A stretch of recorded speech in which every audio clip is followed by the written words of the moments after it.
My HOA president said mosquito control required destroying the creek behind my house. That was the biggest mistake she could have ever made. You hear that? That was the sound of their cement trucks rolling onto my property at 3 in the morning. The crew was already pouring a solid concrete barrier right across the water, a place that held more than 30 years of my family's life. They were diverting it away from their luxury lots, straight into my land, my home, my late wife's memory. All they saw was a drainage problem. I saw the last piece of my past being buried alive. The president, let's call her Vanessa, stood there on her manicured side of the property line. She gave me a cold smile and told me this was an emergency project to stop the bugs. She never bothered with permits. She never asked for my permission.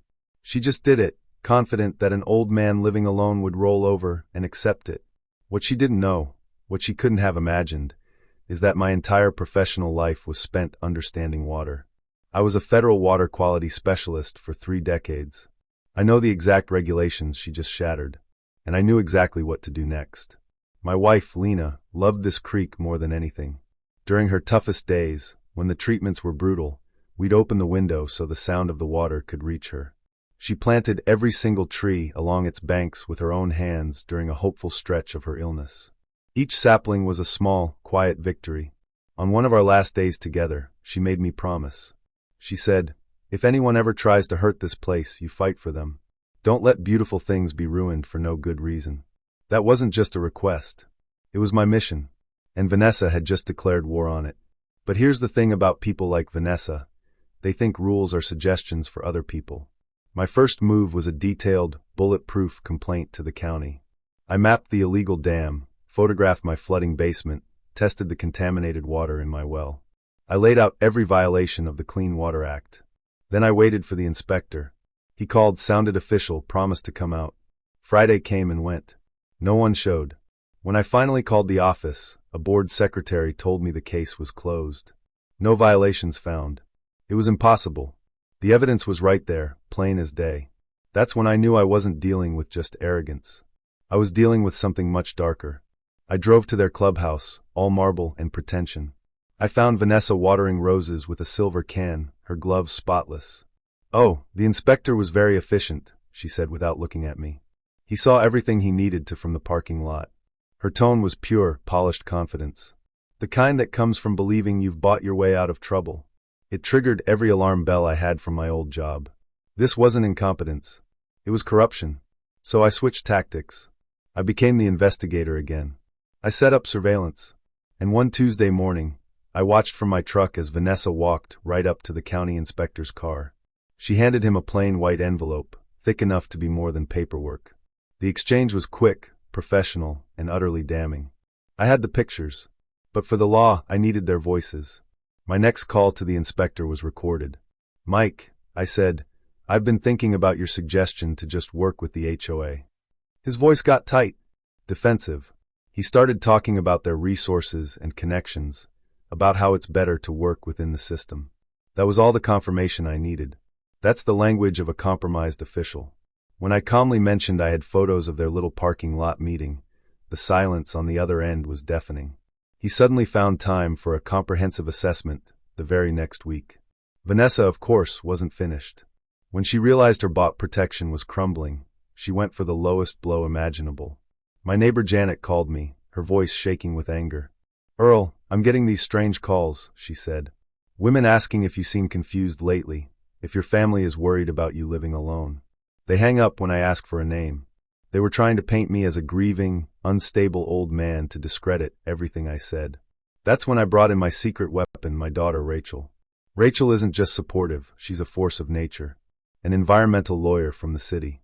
She came down, listened to everything, and her eyes lit up with a ferocious kind of joy. "Dad," she said, spreading federal code books across our kitchen table. "She has no idea what she's actually done.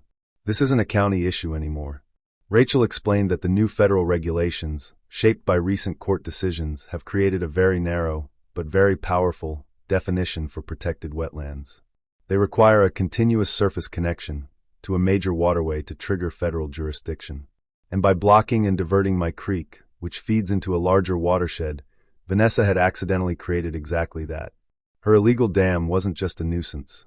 It was a machine for manufacturing a federal case. The backed-up water was forming new, permanent pools on the HOA's own land. And in those pools, life. Protected life. I checked my trail camera and saw them, dozens of dark, small shapes darting in the shallow water. Northern red salamander larvae. A species with federal protections. Vanessa's concrete had accidentally built them a perfect nursery.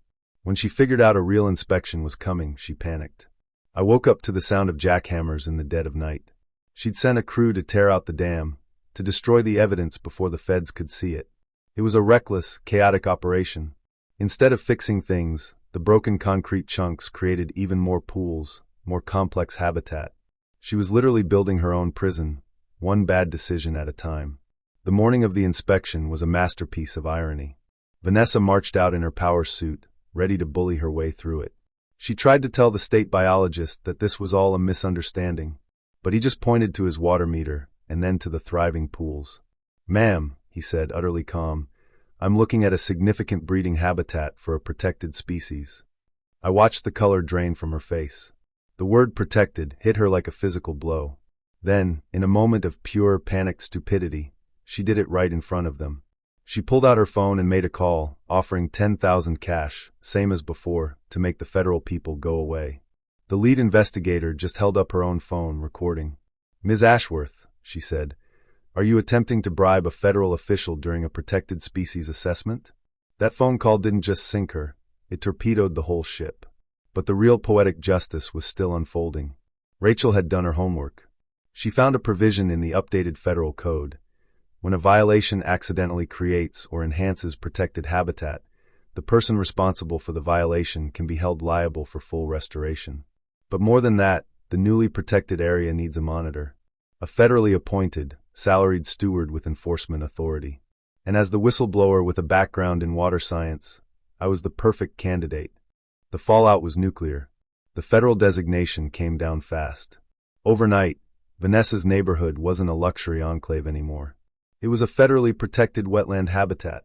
What does that mean in practical terms? It means property values didn't just dip, they plummeted.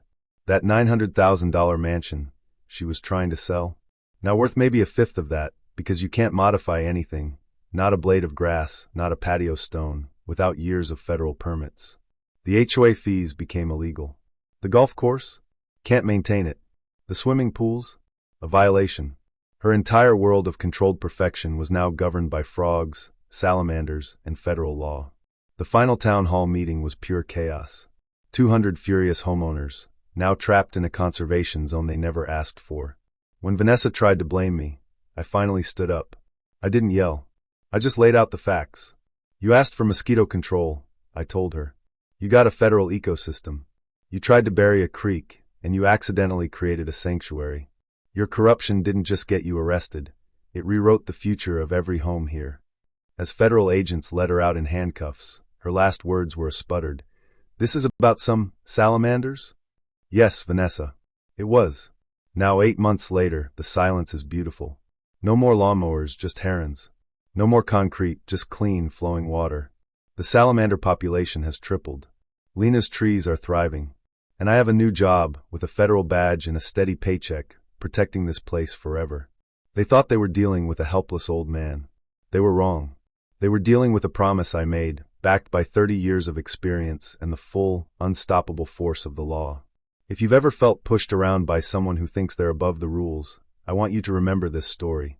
Sometimes the bad guys build the trap themselves. You just have to know how to spring it. If you're cheering for the little guy tonight, do me a favor. Hit the like button and tell me in the comments where you're watching from. And make sure you're subscribed to @urbantales_41 so you don't miss the next time an underdog fights back and wins.